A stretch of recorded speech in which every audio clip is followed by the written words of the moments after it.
Gopijana Vallabha Girivaradari Gopijana Vallabha Girivaradari Yasodanandana Brajanjana Ranjana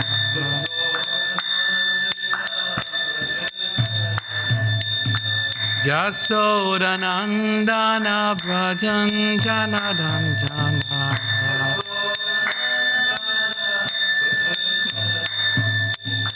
Jamuna Tira Vanachari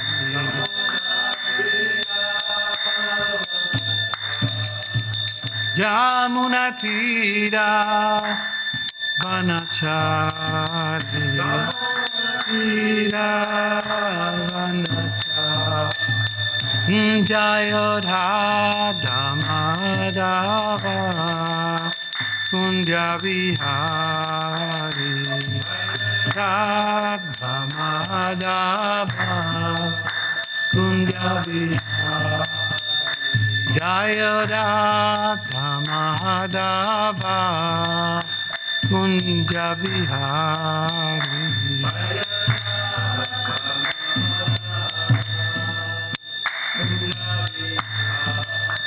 Jaya Sri Krishna Chaitanya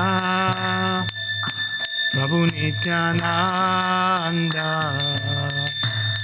Sri Advaita Gadadhar Sri Vasadi Gaura Bhaktavinda Jaya Sri Krishna Chaitanya Prabhu Nityananda Sri Advaita Gadadhar Sri Vasadi Gaura Hare Krishna, Krishna Krishna, Hare Hare, Hare Rama, Hare Rama, Rama Rama, Hare Hare, Hare Krishna.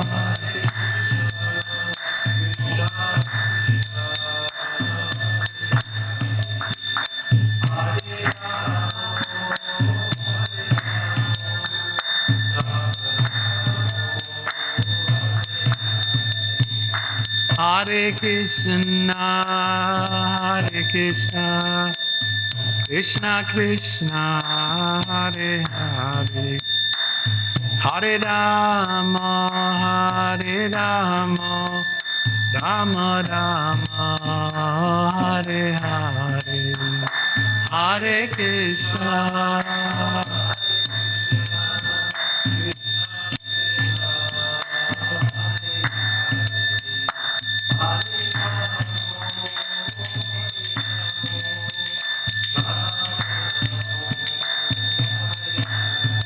Jaya Prabhupada, Jaya Prabhupada, Prabhupada, Jaya Prabhupada.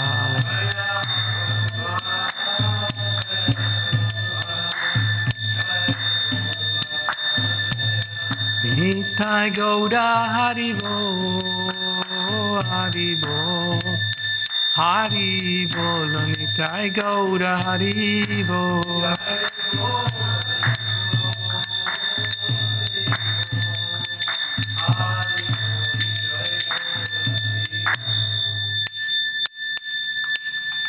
Srila Prabhupada ki jai, Gandharat Srimad Bhagavatam ki jai, Nitai Gaur Pramanandi, Hari Hari Bol. Om Namo Bhagavate Vasudevaya. Om Namo Bhagavate Vasudevaya.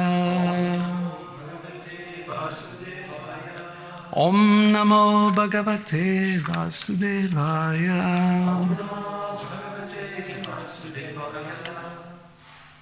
We're reading from Srimad Bhagavatam, 3rd Canto, Status Quo, Chapter 10, Divisions of the Creation, text. I know it's written 30th, right? Yes. Right? But the last one that was read was 26. So anyway, I'll read these two quickly and then we read 30th. Text 27. Vaikritastraya evaite devashargas chashatama Vaikarikas tuya prokta kaumaras tuvyayatmakaha.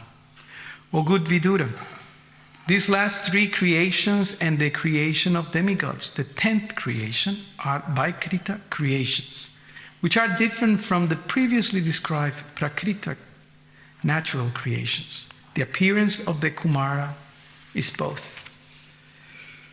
Text 28. Deva Sargas Chastavido Bivudha Pitaro Shuraha Gandharva Papsharasha Siddha Jaksharakshami Charana Bhutta Preta Pisachas Cha Vidyadra Kinardayaha Dashaitet Vidurakyaita Sargaste Vishwaskrip Kritaha. Translation. The creation of the demigods is of 8 varieties. 1. The demigods. 2. The forefathers. 3. The asuras or demons. 4. The gandharvas and apsaras or angels. 5. The jakshas and rakshasas. 6. The siddhas, charanas and vidyadharas. 7. The bhutas, pretas and pisachas. And 8. The superhuman beings, celestial singers, etc. are all created by Brahma, the creator of the universe. And there is a short purport for that. Srila Prabhupada Ki Jai. As explained in the 2nd canto of Srimad Bhagavatam, the Siddhas are inhabitants of Siddha Loka, where the residents travel in space without vehicles. At their mere will, they can pass from one planet to another without difficulty. Therefore, in the upper planets, the inhabitants are far superior to the inhabitants of this planet in all matters of art, culture, and science, since they possess brains superior to those of human beings. The spirits and jinn, you know, jinn? Like the genies. Yeah, I was researching that word. Mentioned in this connection are all counted among the demigods because they are able to perform uncommon functions not possible from man. Okay, so this is text 30. Atha param pravakshyami. Atha param pravakshyami. Vamsan manvantarani cha. Vamsan manvantarani cha. Evam Raja Pluta Shrasta. Evam Raja Pluta Shrasta. Kalpadishwadmavur Bhari. Kalpadishu Atmavur Hari. Is that wrong? Something's wrong with the board. All right. Okay. Is it? It says Vijayata Moga Sankalpa, so it's the other way around? Is Kalpadishu Admavur Hari.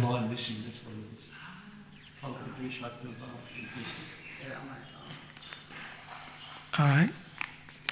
Something's wrong there. Not my fault. Yeah, it's like a whole. Yeah, there's 6 lines in the verse, there's only 5 up there. It's 5, huh? It's all very fancy. Okay. Yeah, I got a call yesterday about the verse. I thought it's going to be Paka. But anyway. So, one is missing, you said, right? Yeah. Okay, anyway. The 4th line's missing.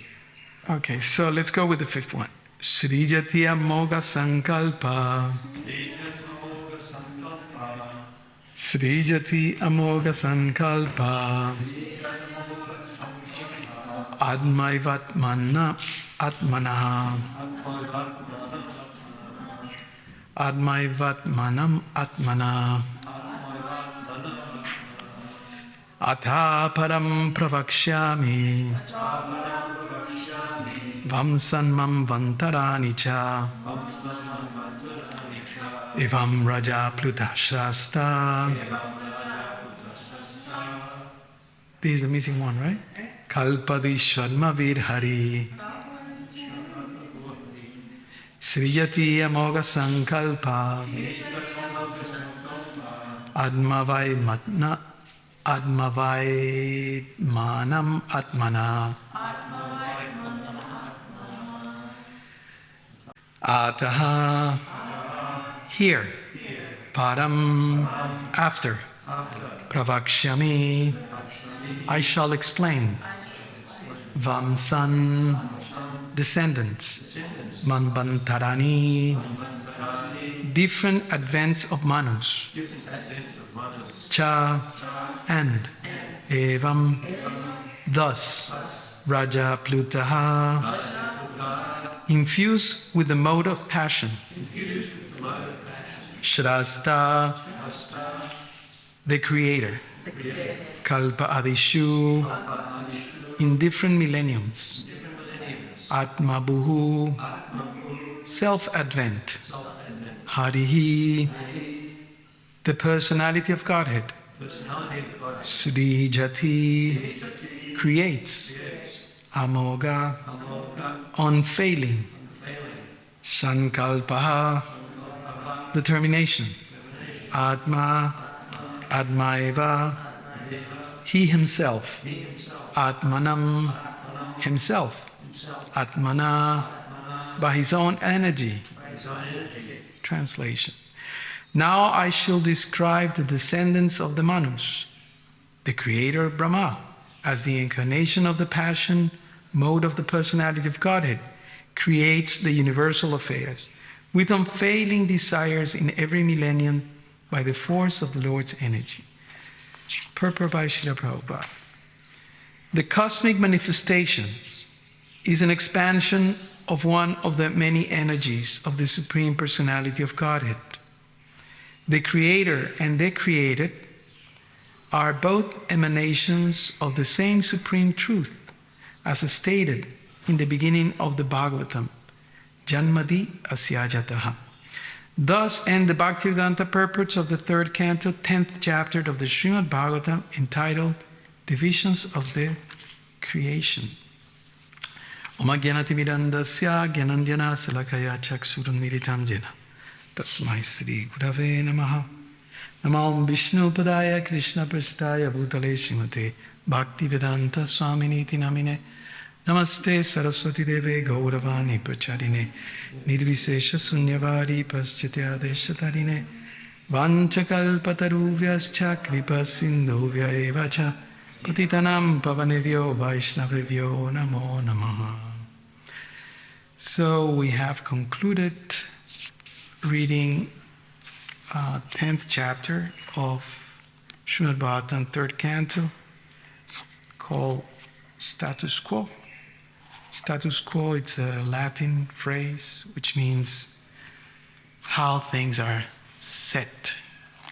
Status, like what's your status? So how things are settled, how things are set after all this cosmic manifestation, and how things are set. That's the idea. So the summary of this chapter is that there are 10 creations explained here. Sarga means creation in Sanskrit, and Visarga means the secondary creation. So there are 6 creations that are done directly by the Lord. These are all explained in the verses that we have read in this chapter. The first one is the Mahatattva, the second, false ego, the third, the sense perception, fourth, knowledge and the capacity to work, included the false ego and passion. 5, the mind and the devatas, again with the interaction of the false ego and goodness. The 6 is the darkness of ignorance, which are divided into 5 items. 1, 2, 3, 4, 5. Attachment, hatred, pride, ignorance, and false identification. Then we have the creations by Lord Brahma, the secondary creation, Visarga. Number 7, that will be our, so there are 10. Immovable things. Number 8, lower species, animals. 9, human beings. And 10, the superior beings. Those are the 10 creations that are explained in this chapter. So the topic here, we are right in the midst of creation. And the central figure of this pastime is Lord Brahma. And it's quite interesting to go deeper into these purports that Prabhupada presents. He elaborates or unpacks the teachings of Maitreya to Vidura. And as we mentioned before, this is the longest section of the Bhagavatam, the third and fourth canto. Apart from Sukadeva Goswami, that is presenting the whole Bhagavatam to Parikshit Maharaj, and then Sutta Goswami presents or repeats the Bhagavatam to the sages of Naimisharanya, headed by Shaunaka Rishi. This is the longest sort of lecture that we find in Bhagavatam. So, right at the end of the fourth canto, the next canto, then we see that Vidura thanks Maitreya for the teachings, and then he goes back. And then what does he do in Hastinapur? He goes back to Hastinapur, and he goes to preach to someone, to Dhritarashtra. So he's learning Bhagavatam from Maitreya, so he can go and give it to someone else. And then he goes and delivers his brother. He's all charged up, and then he tells him, "What are you doing here? Wasting your life, wasting your time." Right? How does he call him? What he compares him to? Yeah, a dog that it's eating the remnants, the things that are thrown like that. Because Dhritarashtra his party has lost the war, and therefore it's very dishonorable for someone to be in that position, for a Kshatriya, for a warrior. So that's the summary of the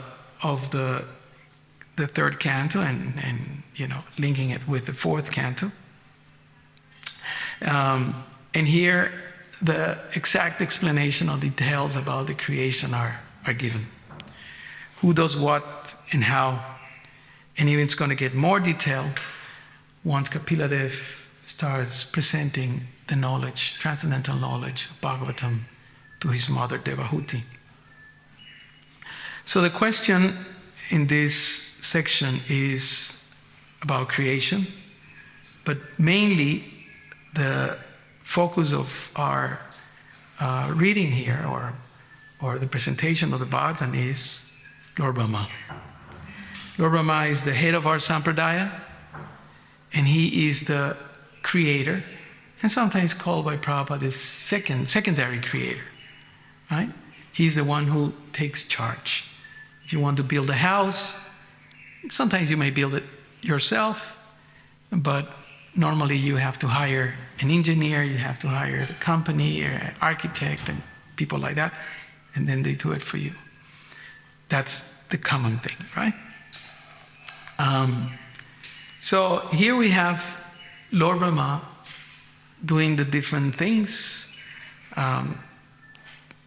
building the different areas of the universe and the different entities. But there's something important here, and the important aspect of this narration is that the Lord is actually the source of all those creations. The Lord is the one who's, as he says in the Bhagavad Gita, Ham bija pradapita. I am the one who's giving the seeds. So it's quite important to reflect or analyze Lord Brahma's sequence of, shall we say, consciousness. And it's interesting to analyze how the Bhagavad Gita develops and how the Bhagavatam develops. Because in Bhagavad Gita, we only have one recipient of knowledge, shall we say, Arjuna. Right? It's only one. I mean, Sanjay is there, Dhritarashtra is listening his repetition, but the student, the pupil, the disciple, it's Arjuna. He's the one who's receiving. But in the Bhagavatam, we find so many of them. So many. From the very beginning, thousands of sages in Naimisharanya, and then we have Srila Vyasadeva, and then we have the Pandavas, and then we have so many that are receiving the knowledge. So it is important to sort of pause and analyze what's going on with them. Because apart from the many details, sometimes very scientific, very, sometimes also geographical details that the Bhagavatam gives, the most important thing that we find in the Bhagavatam is the attitude of the devotees. So I just wanted to hone into what's Lord Brahma's attitude when he's creating. And there are some very beautiful prayers that he expresses. He says, don't allow me to think that I am the cause of what I'm doing. Right? In the Bhagavad Gita, we have the famous verse, one of the most quoted verses from Prabhupada, chapter 3, text 27. Prakrite kriyamanani gunai karmani sarvasaha ahankara vimudadma. Right? What's the last line? Ahankara vimudadma kartaham iti manyate. Then one thinks that one is the doer when actually everything is done by nature. Prakrite. Prakrite means nature. So the interesting message of this pastime of creation, which is quite a big section of the curriculum of the Bhagavatam. I believe there are 7 cantos which their titles have something to do with creation. The first one is called Creation, the second one is Cosmic Manifestation. This one is a Status Quo, the next one I think is Creative Impetus. It goes on like that. So it had a lot to do with creation.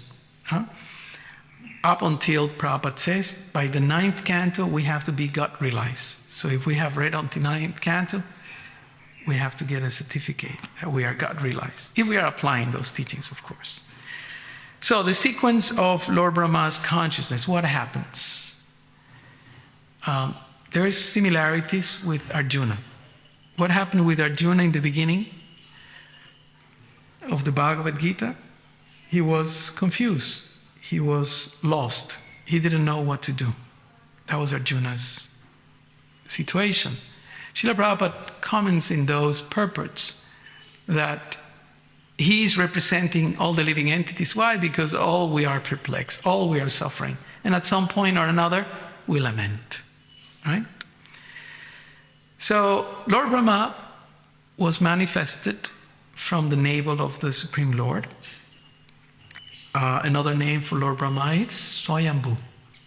In that verse where the Mahajans are described, 12 Mahajans, his name is there, Swayambhu, Narada, Shambhu, Kaumara, Kapilomanu. All the great, Prabhupada called them the the professors of the Bhagavad school. And they're Brahma, Narada, Lord Shiva, etc. So he's mentioned there, Swayambhu. Swayambhu means that he doesn't have any other source, but Ambu, the lotus, is born out of a lotus. Like that. So Lord Brahma is there and he's lost. He's in complete darkness. He doesn't know what to do, where to turn, left or right. He doesn't know who he is, where is he coming from. All the same questions that are presented in the 3 sections of the Bhagavad Gita. Prabhupada says 3 things we need to ask ourselves. Who are we? Where do we come from? And where are we going? Sometimes he gives variations to those questions, and then he says, and what I am meant to do. Who am I? Where do I come from? And what is my duty? What am I meant to do with this life? I have how many years? Right? Average nowadays is what? 80 something years of longevity? Right? Something like that. Depends on the country. But more or less the average is around 80 something. 80 something. 82, 85, something like that. So what am I meant to do with my life? So Lord Brahma had that existential moment, reflection. But he was feeling lost. That's the idea. So in second canto, the pastime it's also referred to, maybe more or less in detail, more summarized. But in this canto, the details are even more described, elaborated on. So Lord Brahma is lost, and then he reflects. He reflects, he goes inward. Like the Bhagavad Gita describes the yogi, Bahyasparsheshura Shaktatma, one who's not attached to the externals. We like when the weather is nice, I feel very happy. When it's overcast or rainy or windy or cold, I don't like it, and then my mood goes down. But that person who is connected with his internal aspect of life, Bindati Atmani Yat Sukham, experience a different happiness. Why? Sabrama Yoga Yuktatma, because that person is connected with the spiritual side of things, whether it's war or it's peace or summer or winter. I'm happy. That's the yogi mentality. I'm not saying I'm happy. The yogi is happy, right? And not only that, but that happiness is always increasing. Atmaniyat Sukham, Susukam Atmaniyat Sukham. Is something that keeps increasing. Ananda Buddhi Vardhanam, right? Like that.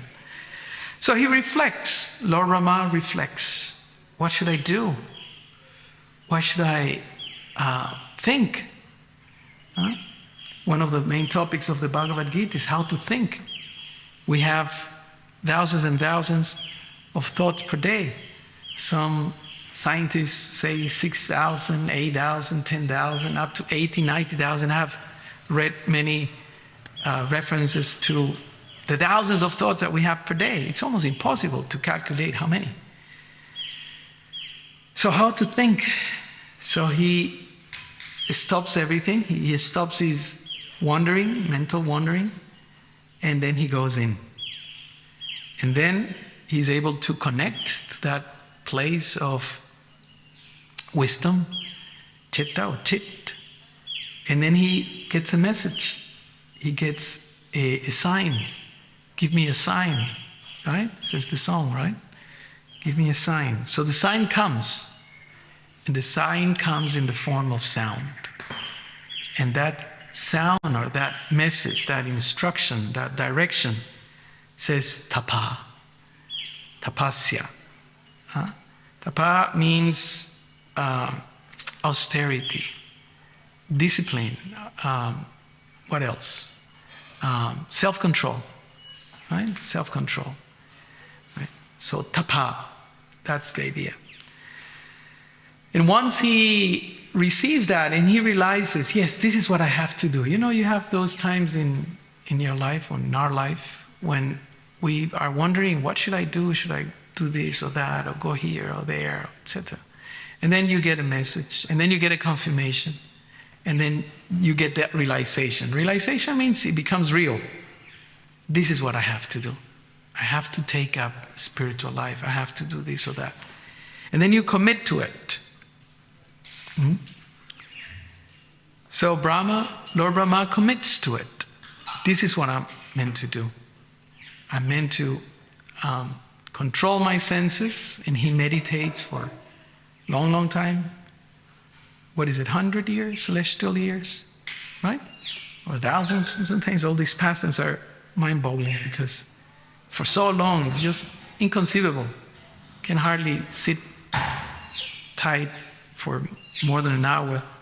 So it's almost inconceivable to be able to sit for years and years and meditate. So once he commits to the process, then what happens? The Lord grants him the power to create. And I'm sure you all have that experience, whether it's learning how to do, something new, cooking or whatever, learning a little bit of Sanskrit or playing the mridanga, right? You try, and then once you get it, isn't it? And then if you have a certain attitude, some people will come and give you some tips, right? And then they tell you, can you play the mridanga? And it goes on like that. Or cook, or whatever. Yeah? And then one day you are there, then you are somewhat the expert, right? You are the head cook, or you are the main kirtaniya, or the, temple president, or the engineer of some project, or something like that. But then we go back to Lord Brahma's example. What did he pray for? Don't let me forget who's the boss. Right? I'm just an instrument. And Lord Krishna tells that to Arjuna. He says in the 11th chapter, everyone is dead. I killed them all already. You just become nimitta matram. Just become my instrument. Nimitta matram savyasya chim. 11:33. Just become my instrument, and then you will achieve perfection. So that's the message that Lord Brahma is giving. He has created everything, practically, and everyone. But the ingredients, the seeds, the energy, and the capacity were given by the Lord. Right? And sometimes Lord Brahma does get a little confused. Like we have what's the pastime? Bimoha Brahma pastime? Right? Right? He becomes bewildered. Moha means bewildered. Bimoha, very, very bewildered. And then he's there, and then he's thinking, who's this little boy running around? Like sometimes I see in the festivals, Sunday feast or others, I see some of the kids, sons and daughters, especially the boys, sons of the devotees, and they run around and they feel this is mine, this is my farm, right? Because they are being born in the movement. Your kids had that when they were little? Yeah. I remember when I took my second son first time to Mayapur, and I have taken my first one the year before.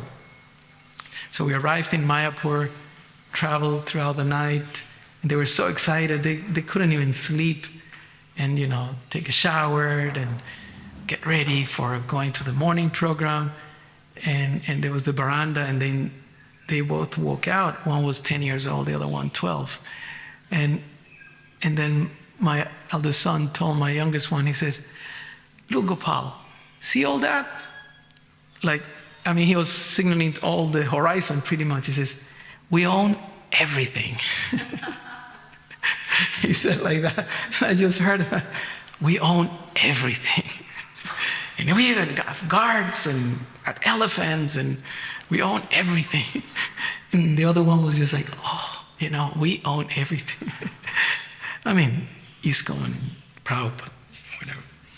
So sometimes little kids, they think, we own everything. This is my farm, this is my temple.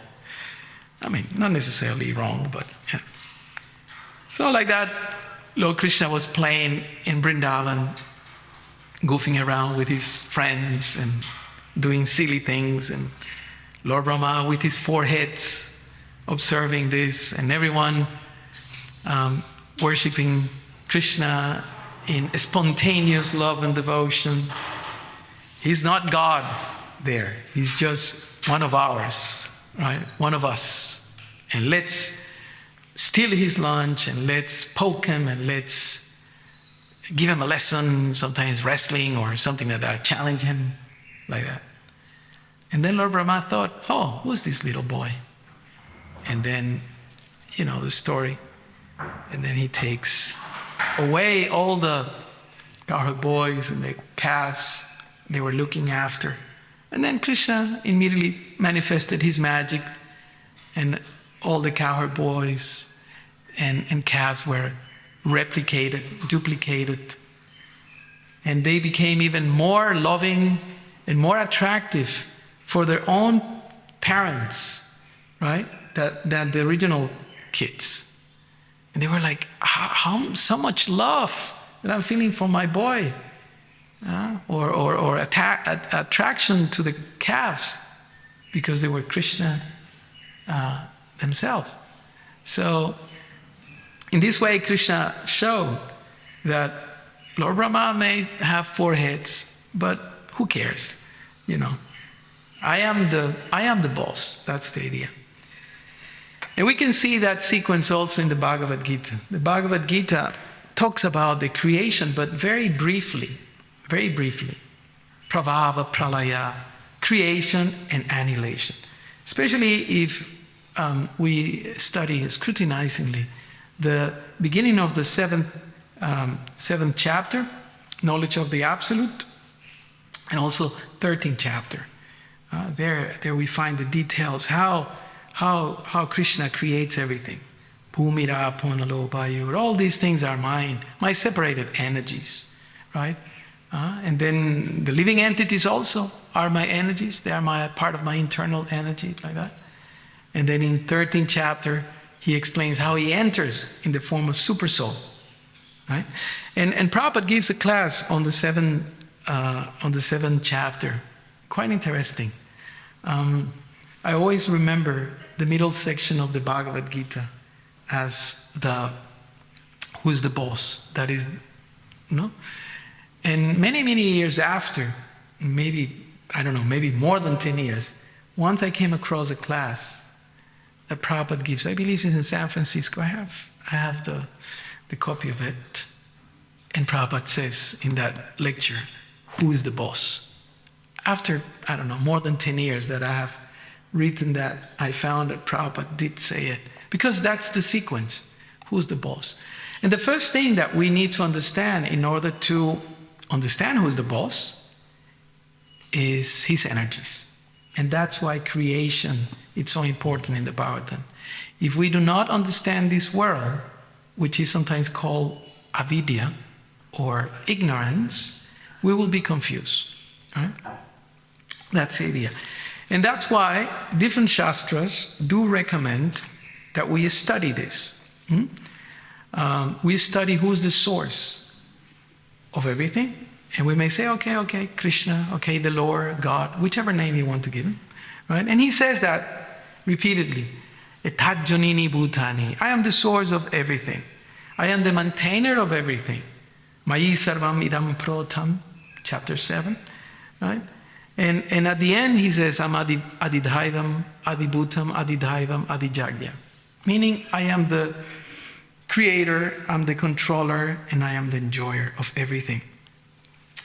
Right? So we have to be clear who's the doer here. Even though we may be expert cooks or managers or whatever it is, pujaris or anything that we do, any capacity that we have, it comes from somebody.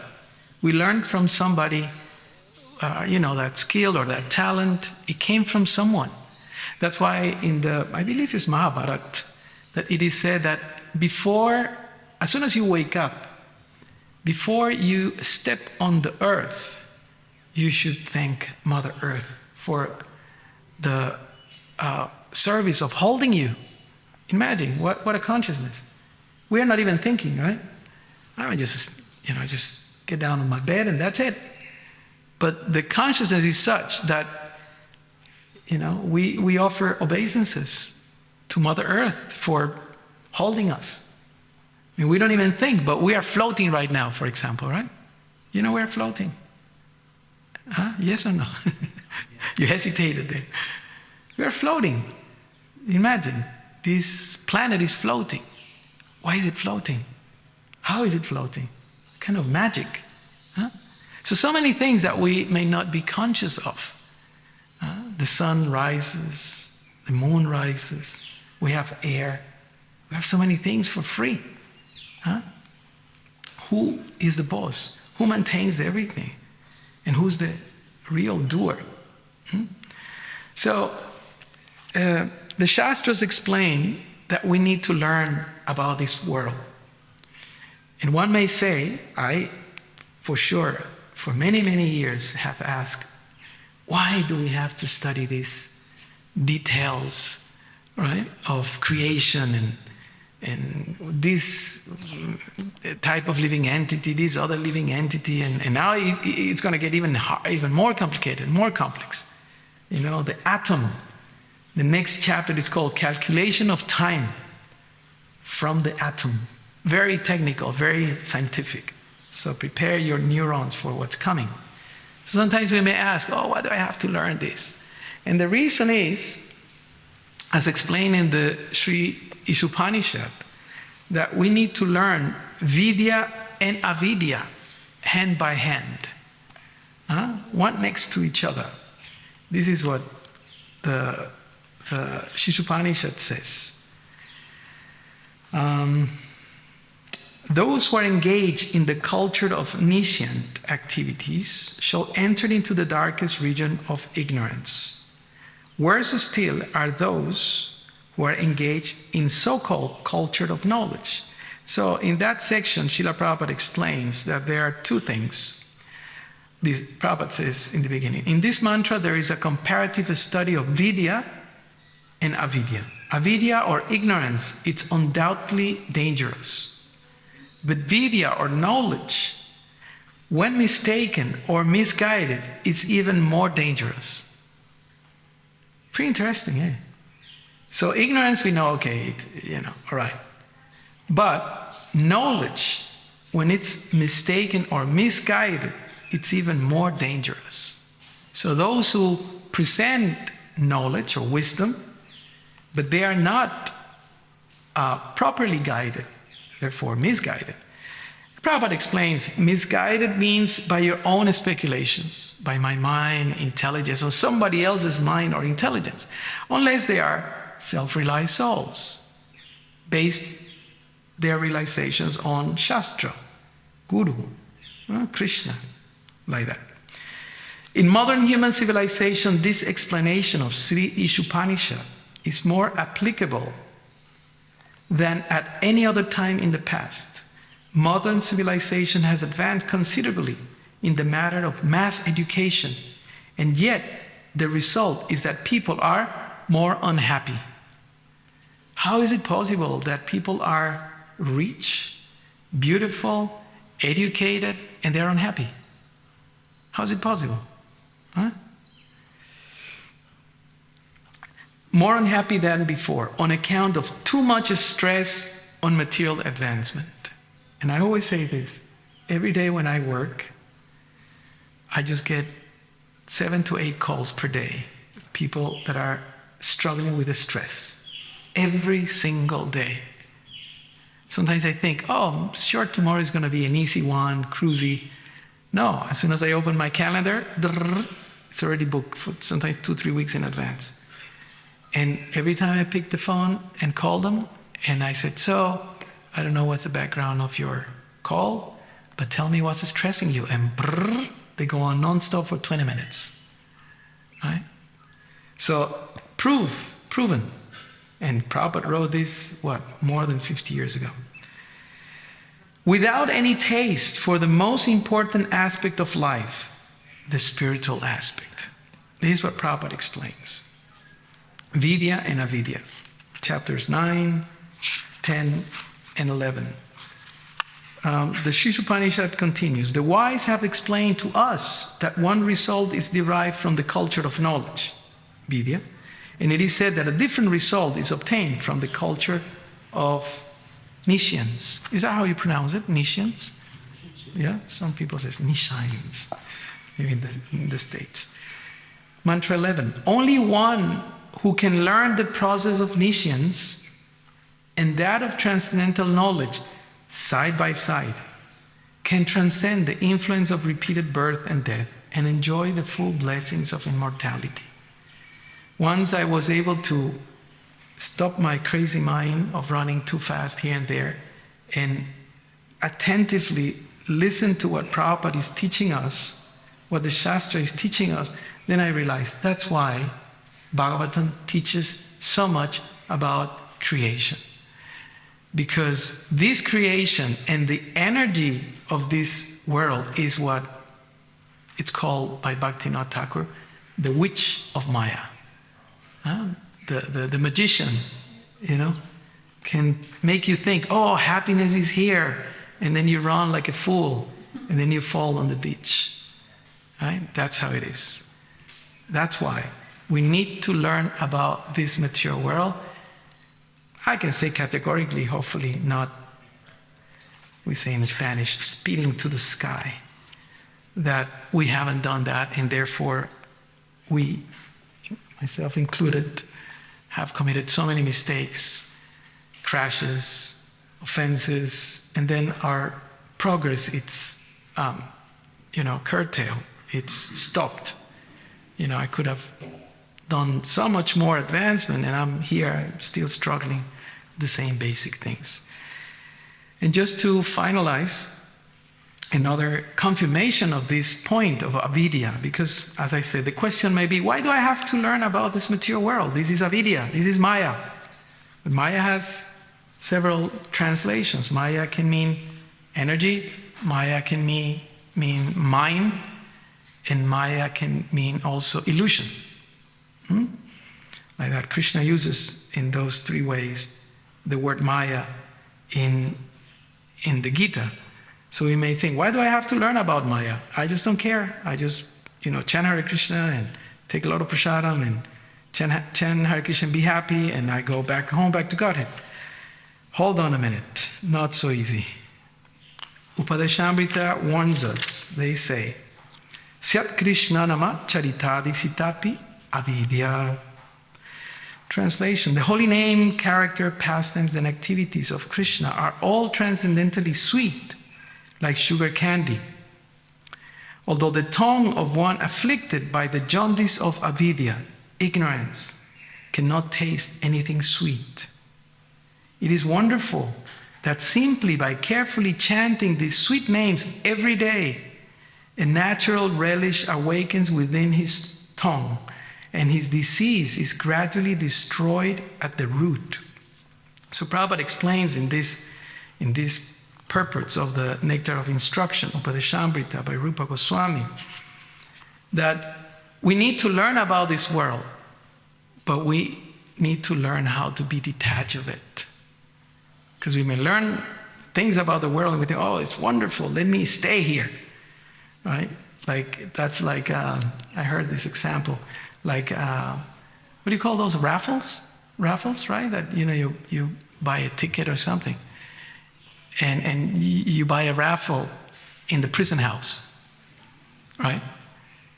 And the price of the raffle is so attractive that even though your time to get out of the prison is there, you think, nah, I'd rather stay so I can enjoy the raffle prize. So it's so attractive. Sometimes Maya presents these rewards. Oh, you can be happy and you can enjoy this way and that way and like that. And then our time comes, the devotees come around, have a book. No time. I need to enjoy my raffle prize. I hear many stories of the devotees who go on Harinam and Sankirtan. So this is the message that the Bhagavatam is giving us here. This is the pastime of Lord Brahma, creating. And that's okay. If Krishna empowers you to be Brahma, you can. And empowers you to do this or that, or cook, or manage, or collect, or build things, that's great. But let's not forget that Krishna is the source, and we are simply a servant. Nimitta Baba Savasyachin, Krishna tells Arjuna, just become my instrument, because I have killed everyone already. The battle is already won. This movement is already successful. It's going to happen whether we take part on it or not. It will happen. Right? This is the desire of the Parampara. This is the desire of Lord Krishna, Lord Chaitanya, but it's our benefit if we contribute to it or not. Okay, we stop here. This is the end of third canto, status quo, chapter 10, divisions of the creation. And like they say in India, just coming. Chapter 11, calculation of time from the atom. Any questions, comments, corrections?